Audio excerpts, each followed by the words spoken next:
Welcome to Israel Now News. I'm Shamir Heinrich. And I'm Yochanan Elrom.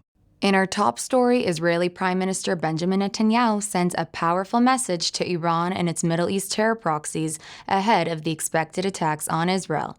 Prime Minister Benjamin Netanyahu reiterated that Israel is prepared for any scenario as the country gears up for the anticipated Iranian attacks, with its security apparatus on high alert and a regional coalition in place. Speaking directly to Israel's enemies, Netanyahu said that Israel will respond and exact a heavy price for any act of aggression anywhere. Christian Democratic Union's foreign policy expert Rodri Kiesewetter urged the German government to protect Israel from the Iran-led attack by joining the U.S.-led coalition. In an interview to Spiegel, he said that in view of the looming Iranian attack, the German government must finally wake up and offer Israel the military support to defend itself. Christians United for Israel gathered near Washington, D.C. in a solidarity summit dedicated to advancing pro-Israel policies. South Carolina Senator Lindsey Graham slammed the administration of U.S. President Joe Biden over its Iran policy, stating that Iran is the root of all evil. The Republican lawmaker vowed that he would introduce a motion to authorize the use of military force to stop the Ayatollah from getting a nuclear weapon if needed. Graham believes destroying Hamas, Hezbollah, and Iran is necessary for the survival of Israel and the United States. He said the destruction of the hardline Islamic regime would free the Iranian people from the grips of evil and authoritarianism. And Pastor John Hagee, the founder of CUFI, told the crowd that antisemitism is not around the corner, it's here now. He stressed that Israel is in an existential fight for survival against evil. The Israeli Defense Forces uncovered a large Hamas tunnel on the Gaza-Egypt border. The approximately 10-foot-tall tunnel is big enough for large vehicles to drive through it. It was discovered as part of Israel's ongoing effort to locate and destroy Hamas's underground arms smuggling routes in the area known as the Philadelphia Corridor, along the border of the Gaza Strip in Egypt. Since the start of Israel's ground operation in Gaza, the Israeli military has uncovered and destroyed hundreds of tunnels and tunnel shafts spanned across the Gaza Strip, including underneath schools, hospitals, and residential buildings. According to IDF officials, Hamas's underground terror tunnel network is believed to be about 450 miles long, a shocking figure considering Gaza's size of 140 square miles in total. According to a UN investigation, 9 employees of the United Nations Relief and Works Agency may have been involved in the Hamas-led October 7th genocidal attack on Israel. UNRWA's approximately 14,000 employees are responsible for Palestinian refugees in Gaza. The tainted UN agency has been under an internal UN probe since January, following Israeli accusations that 12 of the organization's employees participated in the brutal massacre of Israeli men, women, and children. In March, Israel stepped up its criticism, claiming that over 450 UNRWA staffers belong to the military wing of Hamas. A new poll shows that American Jewish voters are moving away from Democrats and shifting towards Donald Trump and the Republican Party. According to the poll conducted by pollster Richard Burris, the Jewish voters, a historically Democratic-leaning voting bloc, are shifting away from Vice President Harris towards former President Trump, narrowing the average margins of Jewish support enjoyed by Democratic presidential nominees in the past. The poll indicates that Harris is winning the Jewish vote by 52.7% to 45.9% margin, a massive change from the previous election in 2020, in which the vote was 68% to 30% in favor of Joe Biden. The poll indicates that American Jews are concerned about VP Harris's positions on Israel. Harris recently boycotted Israeli Prime Minister Benjamin Netanyahu's address to a joint session of Congress. The VP also made statements sympathizing with anti-Israel protesters who violently demonstrated against Israel and its Gaza war in college campuses across the United States. Iranian terrorist proxies attacked American forces stationed at the Al-Assad Air Base in western Iraq, wounding 5 U.S. personnel. 2 Katyusha rockets were fired at the military installation. Following the Iranian-initiated attack, U.S. Defense Secretary Lloyd Austin and Israeli Defense Minister Yoav Gallant agreed that an attack by Iranian militias on American troops constituted a dangerous escalation and demonstrated Iran's destabilizing role in the region. A White House statement said President Biden discussed the steps the U.S. is taking to defend its forces and respond to any attack against American personnel in a manner and place of its choosing. The Pentagon has already deployed forces to the region in an effort to bolster Israel against threats by Tehran's axis of evil. Venezuela's president Nicolas Maduro claimed that Zionists were the instigators of the civil unrest that swept Venezuela following the disputed presidential election this past July. In a public address, President Maduro claimed that opposition and foreign entities backed by international Zionism attempted to undermine his declared victory. The Washington Post reported that according to election results published by Venezuela's opposition, Maduro was defeated by a large margin, with his opponent receiving twice the number of votes.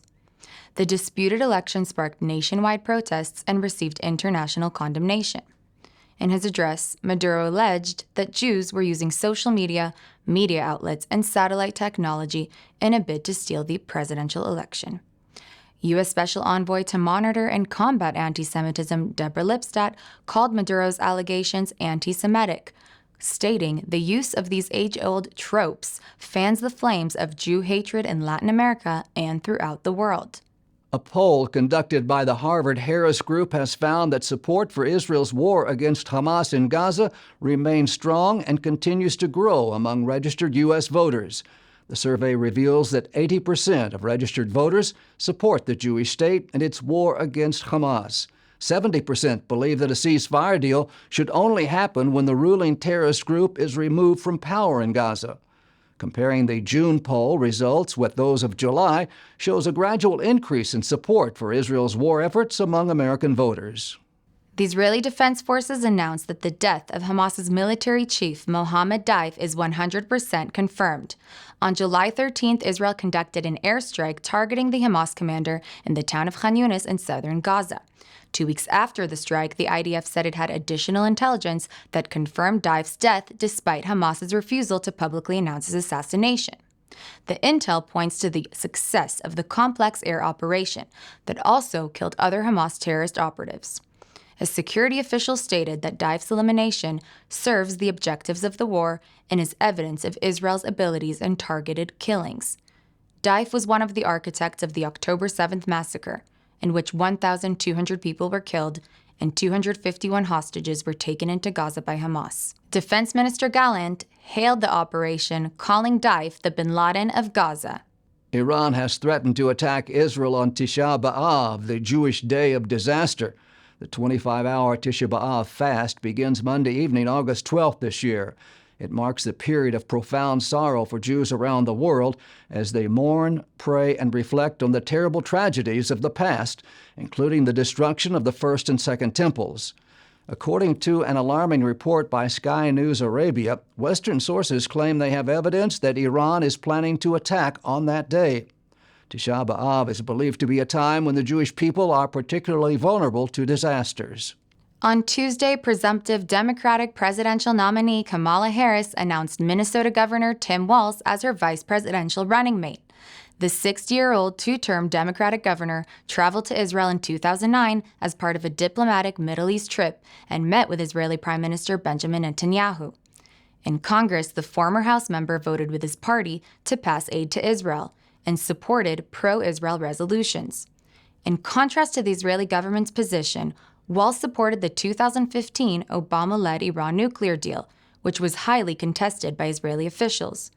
After the October 7th attack on Israel, the governor ordered flags in his state to be flown at half-mast as a show of respect for the Israeli victims. Walz condemned the Hamas attack and those who did not stand up in support of Israel. He came out against the terror group, saying that what was evident on Saturday morning was the absolute lack of humanity, the terrorism, the barbarism, stating that it is not a geopolitical discussion, but murder. Since his initial remarks, Governor Walz has stayed under the radar about his position on the ongoing Israel-Hamas war. Archaeologists discovered the largest ever stone quarry from the Second Temple period in the heart of Jerusalem. The 3,500 square meter excavation provides a rare glimpse into Jerusalem's history before the ancient city's destruction by the Romans in the year 70 of the Common Era. The Israeli Antiquities Authority conducted the excavation They were able to identify the site as Jewish due to the discovery of 2 stone vessels connected to the practice of cleanliness in the Jewish religion.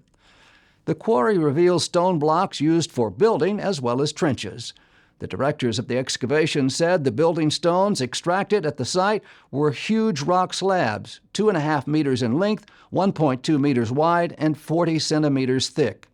They believe it is reasonable to assume that at least some of the building stones were intended to be used as pavement slabs for Jerusalem's streets in that period.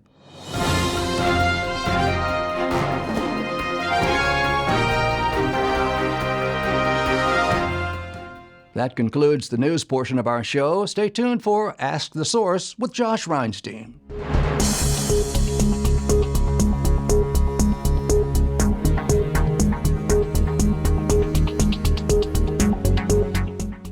Hello and welcome to Ask the Source. I'm your host, Josh Reinstein. We're here in our beautiful studio in Jerusalem. My guest today is Joel Chasnoff. He's the author of Israel 201.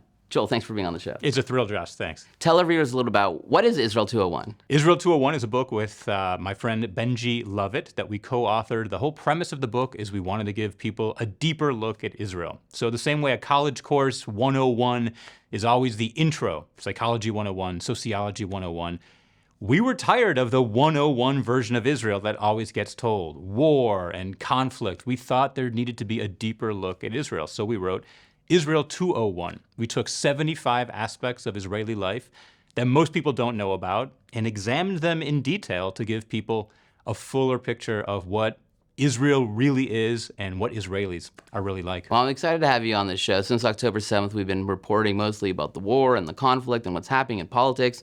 But your book actually goes into things like, why are there a lot of cats on the streets in Israel? Not just a lot of cats, but Israel has one of the highest cat populations of any country in the world. And believe it or not, it's actually a Jewish issue related to the idea of what's called tsa'ar ba'alei chayim. In Judaism, we don't want to be cruel to animals. And so that's one of the rules that sort of handcuffs us in terms of dealing with our stray cat population. But it shows you that Judaism and Israel are always intertwined here. Well, you're known as a comedian, actually, here by trade in Israel, but there are some, pretty solemn parts of the book. You go into, what happens on Memorial Day? Why is it so different in Israel? Why was it important to go there as well? There are laughs in the book when there need to be laughs. Benji and I are both comedians, but to understand Israel, you need to understand the serious parts too. And you're right. One of the most serious chapters is on Yom HaZikaron, Memorial Day here in Israel, which is so different from Memorial Day in most other countries, but especially the U.S. You know what it's like. A siren blares, people stand in silence twice throughout that 24-hour period. We visit mourners, we comfort families who've lost someone in the past year or ever in one of Israel's wars. And we wanted people to know that this is Israeli life as well, so they have a full picture. That's the whole premise of the book. You get really in depth in some of the things that if you don't live in Israel, you wouldn't even know happened in Israel. Why do you think people around the world would want to know all this information about how the innards of Israel work? Israel is one of the most fascinating countries in the world. Given how many people live here, just under 10 million, and its size, the size of New Jersey, it really shouldn't take up that much time in the media, and yet the amount of attention it gets is enormous. You know that. People crave info on Israel.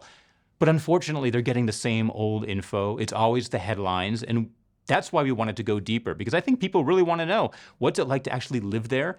What's it like to be Israeli? What's it like to raise kids in Israel? To raise your kids knowing they will serve in the army? What's it like to go to high school knowing that after graduation, 3 weeks later, you'll be receiving an assault rifle and the responsibility of protecting your country? We wanted to show people what that is actually like. Most of our viewers are Bible-believing Christians. They look at Israel from a biblical point of view. Do you go into that realm in the book as well? In a few places, we actually do. We have a chapter called Hebrew is Magic, where we look at some of our favorite ancient Hebrew words from the Bible and examine them to show what life lessons we can learn from these Hebrew words that are still relevant today. We also talk to tour guides. One of my favorite chapters is interviewing tour guides about what's so different about being a tour guide in Israel. And a few of them mentioned the biblical connection, that you can be walking in a place where you literally know our heroes from the Bible took steps on that same path. Where else in the world can you do that? I remember Neil Armstrong, who stepped on the moon. He came and visited Jerusalem later on, and he said, walking through Jerusalem, where Jesus walked, meant more to him than stepping on the moon. I think that says it all. We have a lot in common. We were both lone soldiers. We both served as tank gunners in the beloved 188, the best unit in the Israeli army. And you wrote a book called The 188 Crybaby Brigade, talking about an experience of someone coming from the States and serving the Israeli army. Why was that important to you?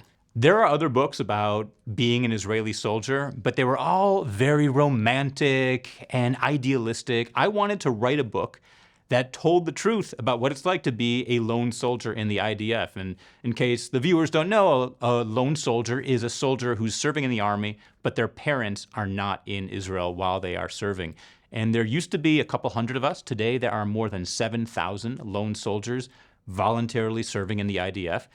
And it's very, very hard because in Israel, the army is a family experience. You raise your kids knowing they'll go to the army. You go home on the weekend to your parents. They take care of you. You know what it's like. Being a lone soldier, you are alone. And I wanted to tell the truth about what's great about it, but also what's difficult about it. And it's very fulfilling to me to get emails from people who are in the army now who are lone soldiers saying, yeah, you helped me. You told the truth. Or saying, I'm thinking about going in and I'm reading your book. And now I'm sure I want to go in, or I'm having second thoughts because the truth ultimately is the greatest weapon we have. But it was important for me to really show what the army is like. Joel, there are literally tens of millions of people watching this show. What message do you have for our viewing audience? The message I would give to those of you watching at home is really the whole message of Israel 201, which is that there is so much more to Israel than just what you are seeing in the news.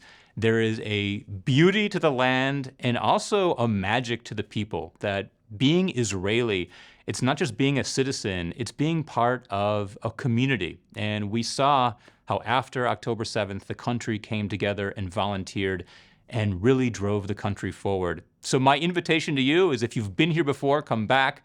And if you haven't been yet, come, because we would love to see you here in this magical, sometimes chaotic, but very wonderful place. Thank you, Joel, for being on the show. And thank you for tuning into Ask the Source. I'm your host, Josh Reinstein. Now back to the studio.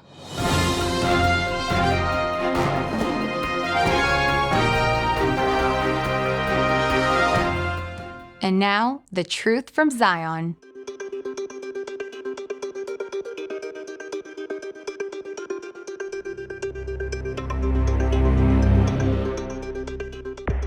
Iran's support for the Houthi rebels in Yemen has profound implications for regional stability and poses a significant challenge to Israel.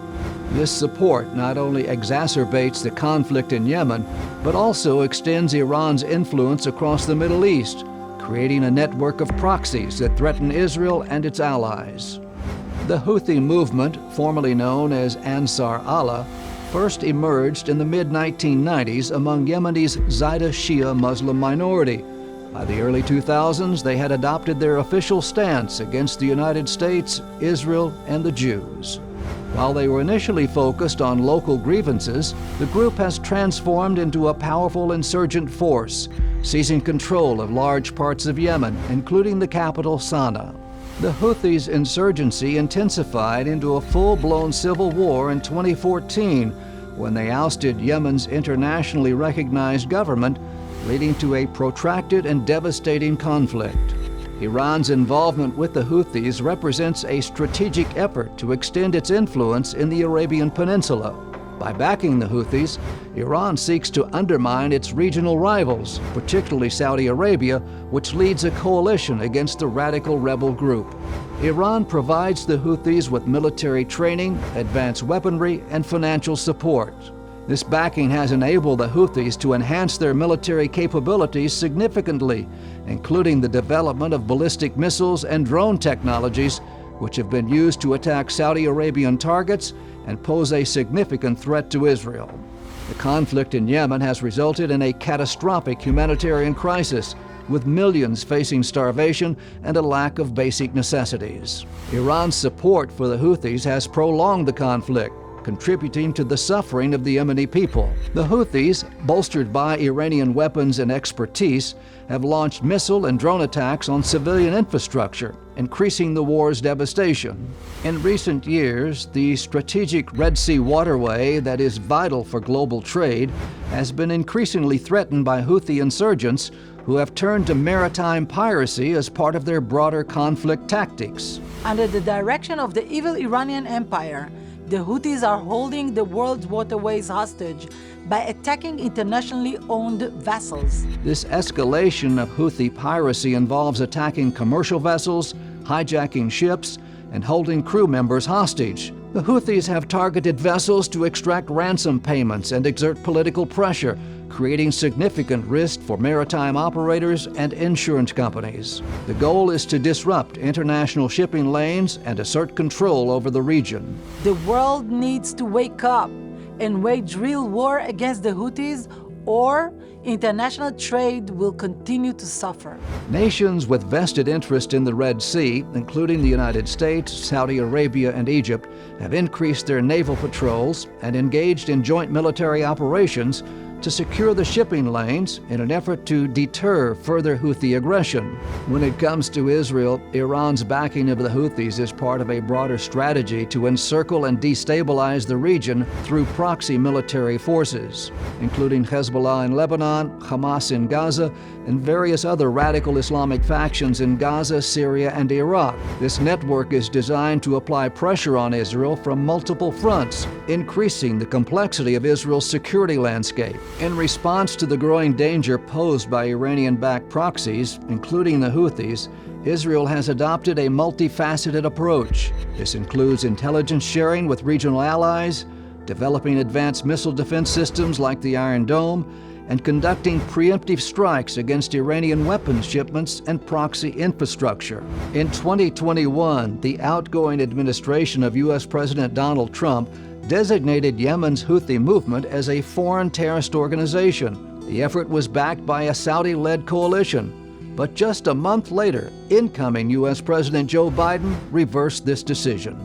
Iran's support for the Houthi rebels in Yemen is a critical component of its strategy to extend its influence and intimidate its regional rivals, including Israel. By backing the Houthis, Iran has prolonged the conflict in Yemen, worsened the humanitarian crisis, and expanded its network of proxies that pose a direct threat to Israel and regional stability. The challenge for Israel posed by the Houthis requires a comprehensive approach that includes military preparedness, regional alliances, and diplomatic efforts to counter Iran's destabilizing activities.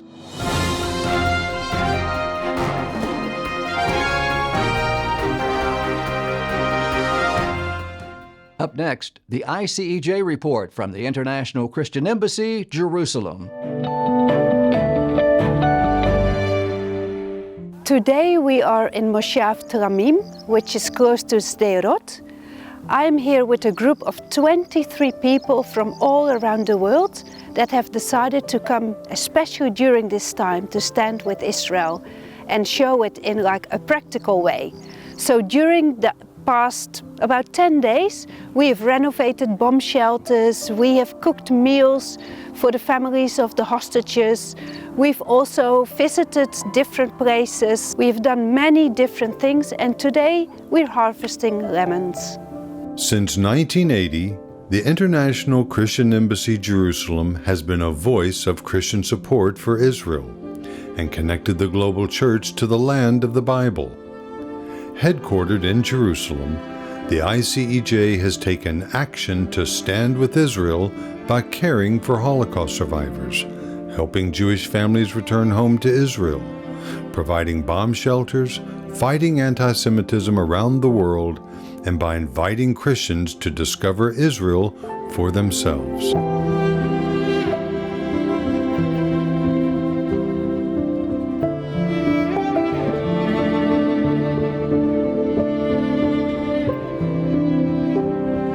When October 7th happened, we took it personally. You know, we were heartbroken, and we were praying a lot about it, and I wanted to do something more than just pray. I wanted to put my prayers into action.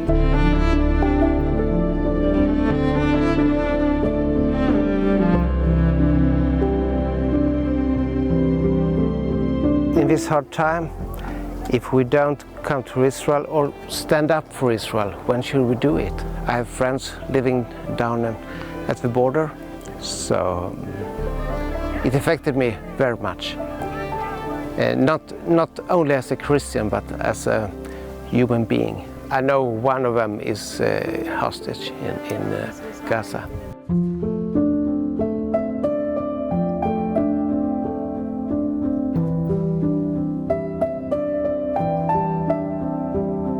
This is a job for me. I like to work with my hands and I like to work with people, so I give myself to a volunteer. I see Jewish people who still go on. They have a lot of pain in their heart, but they still go on, and they're so happy that we are here to help them.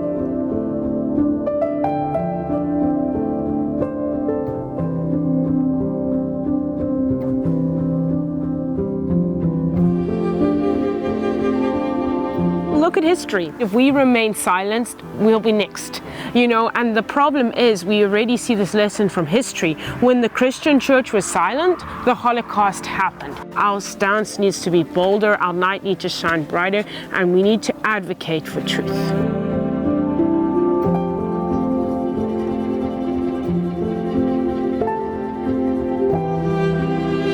We have to come here, support the people and make them understand that they are not alone.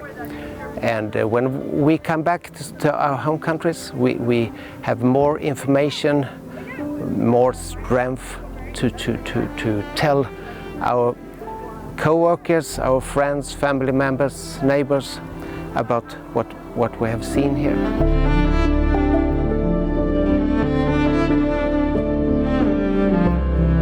After Hamas brutally attacked Israel on October the 7th, 2023, the ICEJ has been actively standing with Israel and her people through advocacy and urgently needed aid projects. Now is the time for Christians to turn their love for Israel and the Jewish people into real action as never before. Your donation will help deliver bomb shelters to at-risk areas, provide necessary supplies for first responders, care for evacuees with food, shelter, clothing, and trauma care, and will eventually help rebuild these devastated communities. Visit ICEJUSA.tv to donate online or call 1-800-910-6355 and give your generous gift today.